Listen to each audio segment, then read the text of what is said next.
Yes, yes. If you can start thinking about using it in a more positive way, where you can say, okay, I failed. Okay, I didn't learn this time. Yeah. Okay, I didn't succeed this time. Mm-hmm. What can I learn from that mistake in order to succeed the second time? That's the way people look at it. So, how did you get into martial arts? That's another good question. So, when I went to South Africa, so I was in Zimbabwe up until, obviously I was born in 2001, and then I moved, I was there up until 2008. There was like a big recession in Zimbabwe. Money was going off. The great Sim dollar, I don't know if you heard about it, the $1 trillion note was in action. It was terrible, inflation to the highest. And then now my dad was like, okay, we're gonna go to South Africa, way better life there. He moves us to South Africa, and we get there, and the first thing that we saw was a sport to do that was different. And my dad had done judo in the past. Okay. Not really, he went to green belt, but nothing too insane. So he was like, do judo.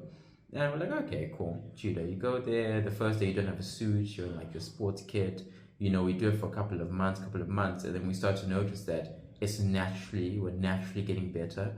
We wouldn't have to think too much. You know, 2-3 years go away, it's like water. Like, you know, if I could say there's one thing in my life there, if I just do it, I don't think. Yeah. I just get there, grapple, go. And, you know, I remember at some point in time I was like top in South Africa, and that was like from just training Monday, Wednesday, Friday, competition Saturday. Monday, Wednesday, Friday, competition Saturday.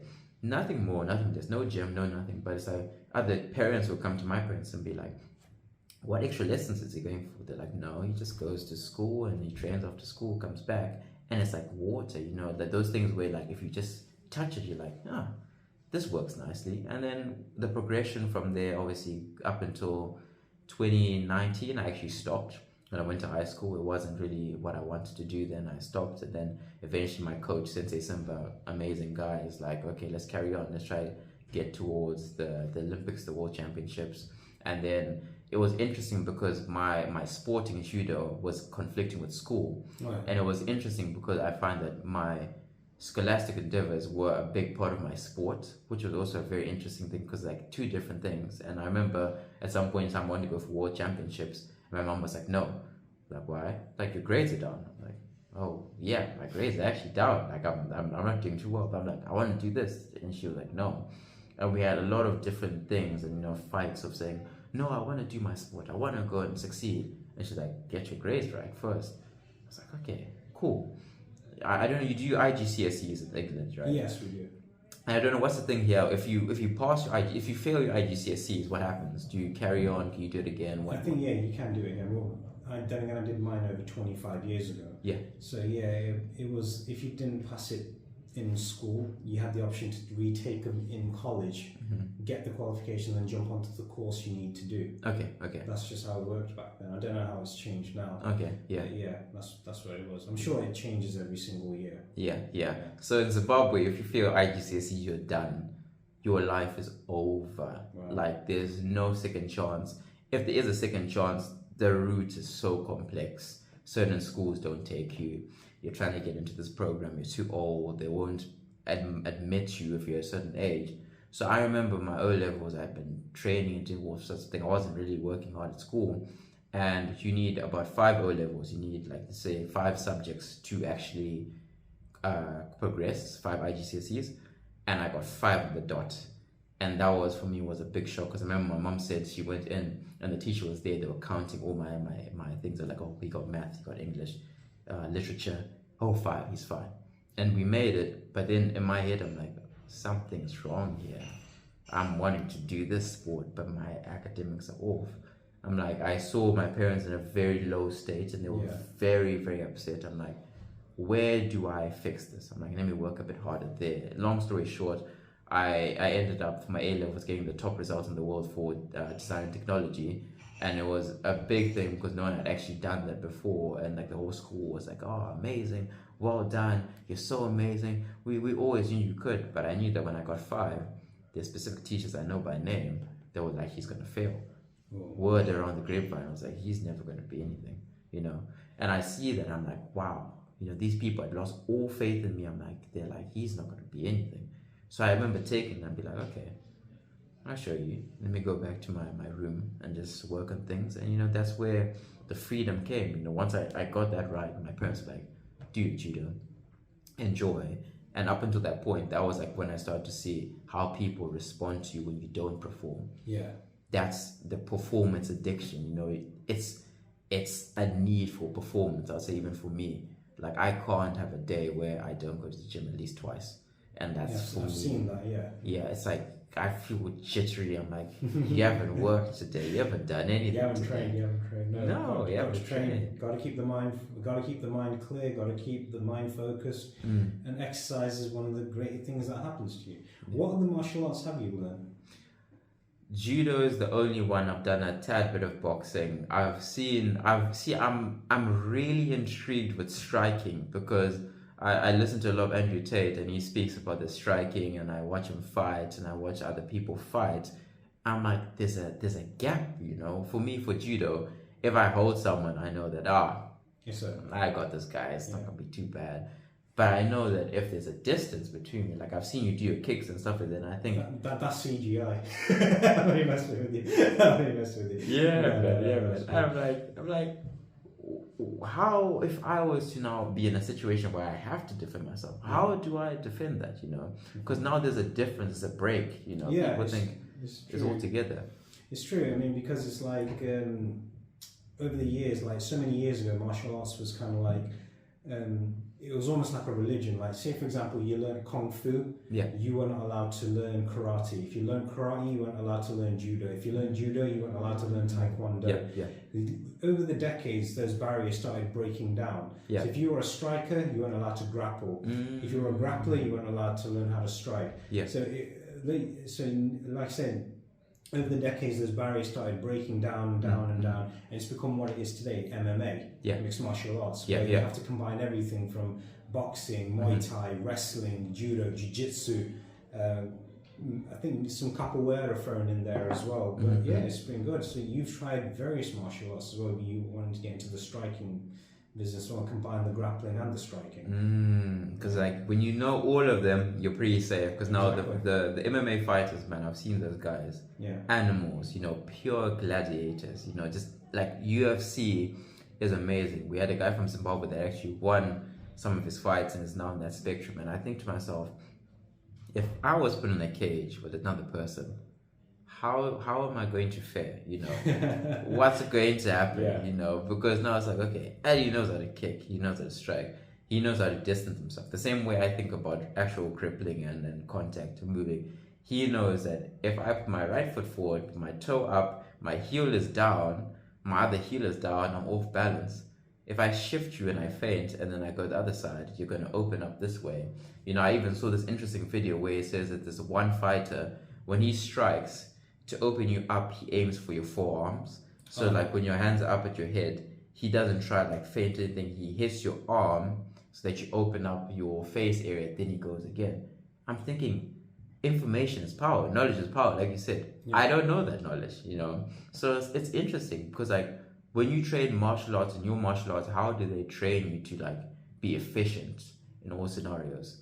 Well, they say to one thing. Every sensei, every master I trained with was basically saying the exact same thing.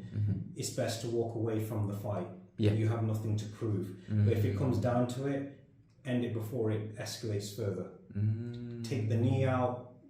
You know, hit the shoulder joint. My first teacher was he was a 3rd degree black belt in Shotokan karate. And I think he's gone to 4th degree now. I'm not surprised if he hasn't. And he was a 6-time world champion. Yeah, seriously, he just knew the human body, how to hurt it, how to attack it. Like the little bit of pressure. He told me the story once, and it was quite funny. And when I heard it, I was literally on the bench, and I fell off onto the gym floor laughing hysterically. I felt like my stomach was going to burst with that much laughter. There was this really big guy in the gym, very intimidating, like always insulting everybody as you get in gyms. And he said, he goes, I did kickboxing for so many years. And he goes, my coach goes, I did Shotokan for so many years. He goes, that's not effective, it's awful. And he goes, really, you think it's all good? Yeah, it is. So he put his hand on the shoulder and goes, what can you do if I grab you like that? So he grabbed the coach, and the coach just pinched the nerve inside the elbow. He went like, flip up like that for some reason. And I was like, wow. He just knew the human body, knew the nerves. Pinched the tiniest little nerve, and it caused that much uncomfortableness. Jeez, and those are levels, but that's knowledge, but that's like when you know, and exactly. who knows what and how do they apply it. Exactly, I agree with that. So you've been a martial artist for how many years now? 13 years this year. Well, congratulations. Yeah. That was the standard. That's the way. It has to be done. That's the standard. I can remember interviewing an Aikido master. Yeah. And obviously Aikido is a Japanese-based martial arts, just like judo, just like karate. Yeah. And he told me he did martial arts for over 30 years. And he went from doing karate to Aikido. I think he did a bit of jiu-jitsu, a bit of judo, combined it all together, did what he was saying. He was telling me that, and I had to also, give the standard bow of respect of saying the word. I once watched an interview where there was another martial artist interviewing another one, and he said that to them as well. He goes, "Well, amazing lifelong martial artist." Things like thank you, like that. And that was it. I got into martial arts because I grew up in the 90s, where there was no internet. We learned martial arts from watching a movie. If I learned boxing, I had to watch it. I watched matches on TV. That's what I got into karate, because my dad wanted me to learn it. And it was quite interesting. So it was so much fun to do that. So I was like, okay, that looks amazing. I could probably do that. That looked quite interesting to do. I could do that. Exactly. Yeah. So what's your workout routine? How many days? Because obviously you're in amazing shape. And I've seen the crazy gym stuff you do on Instagram. Yes. I was like, wow, is that magic? Yeah, that's magic, right? Oh, bless. So what is your workout routine? So, wake up in the morning. The times have changed. There was a point in time when I wake up at 3 in the morning and then I'll go and I'll train. But now, let's just say 7 o'clock, get to the gym, 8 o'clock, and then I'm doing gymnastics along with a lot of strength conditioning. And that just includes like pure CrossFit movements. So, you bring muscle ups. You have your clean, your jerks, so that's the standard movement. And then I'll probably go into like bench press and then squats on that day, and then calf raises, and then come back home afternoon, depending on what's going on. Nowadays, I'm working a lot of business stuff. I have to leave the day open up until the evening. In the evening, go and I'll have like a pure strength and conditioning, just like bench press, dumbbells. I have the normal chest movements to build up the actual physique as well. And I finish there. There's some days if I do 3, it's going to be doubled up, and it's going to be just gymnastics in the morning, afternoon pure weights, and then evening judo as well, along with like sprints and hill sprints. And then that's it for the day. Oh, so busy schedule. It is I very like busy. the fact that you don't stop the schedule. You might just making it go on and on. Yes, definitely. And obviously, it's not just the training that you're doing as well. It's obviously the diet, because obviously, again, as a compliment, you're in incredible shape. Thank you. What is your diet plan, or what do you eat breakfast, lunch, and dinner? So for me, I rarely eat breakfast anymore until a bit later, like let's say 11 o'clock, 12 o'clock, simply because I can't eat a lot before I train and do gymnastics, because you're doing handstand walk, you're going muscle ups, you're moving a lot, your stomach's turning. And I found that days if I eat before, my stomach's in bits afterwards, and I'm like, I can't move, I'm too bloated. So morning I won't eat anything. Breakfast, I love making my own, like oats and granola. That's the best, man. Like homemade granola, have some yogurt and have some low-fat yogurt, and then I have some berries in there, bacon, average meal, bacon bread, and then I go on lunch. I'll probably have rice, chicken, rice, mince, and then evening, same thing, rice, mince, lasagna. If I go out for dinner, a nice big plate of chicken katsu curry, man. Work at Mama's. I'll come around your house for next personal workout meal, yeah? That's the best. That is the best. And then sugary treats, man. I love sugar, man. That's a weird thing I have going on, because like so much fitness, I find that if I do a lot, I can eat more of like the sugary stuff, So Tesco's cookies are the best thing ever created on the planet. And creams, love creams, chocolate brownies, blondies, just an absolute unit for that. So that's how it works. Because it's interesting, because a lot of people will see me, they'll be like, you eat a full pack of digestives in a day, right? But then you're going to the gym. How does that work? I'm like, it's like, I can remember watching people that they would like, there was a wrestler I used to watch growing up as a kid. Yeah. And bless him, he was like, you wouldn't believe the size of his height. He was at least 7'2" and about 500 pounds. And they were saying that one night he drank because he was a bit of a heavy drinker as well. He goes, he apparently one night he had 106 beers all by himself, and when you see other people when they go into like because obviously bodybuilders, they eat crazy amounts of protein. Yeah. Like as they always say, 1 gram of protein is equals to 1 pound of body weight. Yeah. And I was wondering how did, for example, bodybuilders back in the 70s, because that to me that was the golden era of bodybuilding. Yeah. Yeah. The era of Lou Ferrigno, Arnold Schwarzenegger, Franco Columbu, Yes. Mike Katz, all them lot together. Yes. And I kept wondering, how did they eat? Because remember, supplementation was very, very rare there. Protein shakes wasn't as available as it is now. This is, 40, 50 years later.